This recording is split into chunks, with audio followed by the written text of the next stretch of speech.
Birmingham, 1919. O cheiro de carvão no ar, a fumaça das fábricas subindo como espectros silenciosos e o som dos trilhos de trem sendo devorados pelas rodas enferrujadas.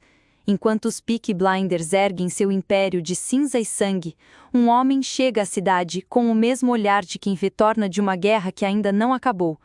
Mas ele não está lá para construir, está lá para caçar. Seu nome é Major Chester Campbell. Medalhas no peito, terno impecável, postura de soldado. Ele não sorri, não se move à toa e carrega consigo um tipo de silêncio que grita mais alto do que qualquer grito de dor. Mas quem é esse homem? Para muitos, Campbell é apenas mais um vilão da série, um obstáculo na ascensão de Thomas Shelby, um homem frio, autoritário, que representa a opressão do Estado. Mas a verdade é mais complexa e infinitamente mais sombria. Porque Campbell não nasceu um monstro. Ele foi lapidado por um mundo que mata a alma e aplaude os que sobrevivem sem lágrimas. O Império Britânico viu em Campbell um herói, um defensor da moral, um homem confiável para missões sujas. O tipo de oficial que cumpre ordens sem fazer perguntas. Mas ninguém se perguntou o que ele trouxe de volta das trincheiras da Irlanda, da carnificina da Primeira Guerra, das missões secretas onde a verdade era apenas um luxo. Campbell não voltou inteiro, voltou funcional, o que, para o governo, era o bastante. Mandaram-no para Birmingham como um cão de caça, mas o que chegaram lá não foi um cão, foi uma fera, contida, com ódio suficiente para incendiar uma cidade. O que ele queria? Ordem, obediência, moralidade, mas acima de tudo, respeito. Não um respeito sincero que se conquista, mas o que se impõe pelo medo. Ele precisava disso, porque no fundo sabia que estava perdendo o controle, e um homem que perde o controle tenta controlar o mundo ao redor. Quando Campbell conheceu Thomas Shelby, algo mudou, porque ali estava um homem que também havia voltado da guerra, mas, diferente dele, Tommy parecia ter tomado o caos nas mãos e transformado em império. Enquanto Campbell se afundava nas regras do Estado, Tommy cuspia nas leis e criava suas próprias. Isso não era apenas irritante para o major, era intolerável, porque Thomas Shelby era o reflexo distorcido de tudo que Campbell queria ser: forte, temido, admirado, um líder, e mais, livre, um homem que fazia o mundo se curvar. Para Campbell, isso era como olhar no espelho e enxergar a própria fraqueza. Foi aí que começou a obsessão, e como toda obsessão, ela rapidamente se transformou em algo mais doentio do que qualquer missão policial. Campbell não queria apenas capturar criminosos, ele queria esmagar a alma deles, subjugar, humilhar, porque para ele, vencer nunca foi sobre justiça, sempre foi sobre domínio. Ele ameaçou, espancou, subornou, matou, mas tudo isso vinha embalado em discursos sobre lei e ordem, como se sua moral ainda tivesse intacta. E talvez na mente dele estivesse, porque o mais assustador sobre Major Campbell não era sua frieza, era o fato de que ele acreditava estar certo. No fundo, ele não se via como um vilão, se via como um redentor, o enviado divino para purgar a sujeira de Birmingham, um instrumento da moralidade, mesmo quando mergulhava no esgoto com mais prazer do que os próprios criminosos.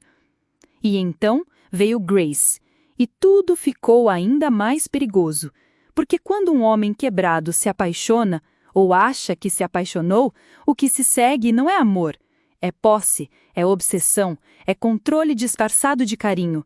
E Campbell, já em frangalhos por dentro, encontrou na figura de Grace não uma parceira, mas um ideal a ser conquistado, a mulher pura, a redenção final. E é aí que sua máscara de moral começa a rachar, e o monstro, enfim, começa a mostrar os dentes. Até aqui, Chester Campbell era uma máquina de disciplina, movida por ordens e ressentimento. Mas quando Grace entrou em cena, algo desmoronou por dentro. Não de forma visível, não de imediato. O colapso de Campbell foi sutil. Começou com um olhar, depois com um gesto protetor, em seguida com um falso senso de direito. Ela deveria me amar, porque sou o homem certo, o bom, o que salva. E aí está o início da ruína de qualquer homem que se acredita moralmente superior. Ele confunde rejeição com traição. Para Campbell, Grace não apenas o recusou como homem, ela o rejeitou como figura de autoridade, como bastião da moral que ele acreditava ser.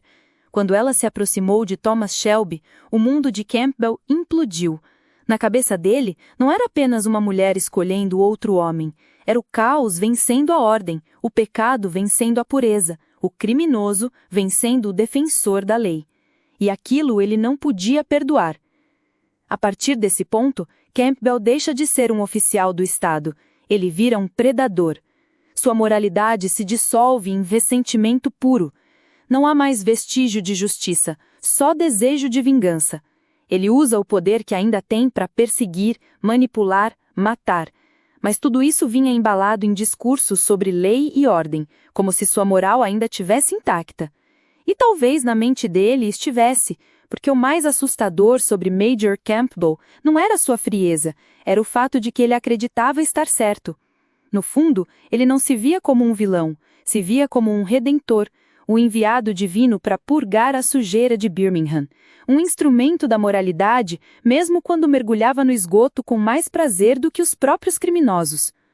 E então veio Grace, e tudo ficou ainda mais perigoso, porque quando um homem quebrado se apaixona, ou acha que se apaixonou, o que se segue não é amor, é posse, é obsessão, é controle disfarçado de carinho. E Campbell, já em frangalhos por dentro, encontrou na figura de Grace não uma parceira, mas um ideal a ser conquistado, a mulher pura, a redenção final.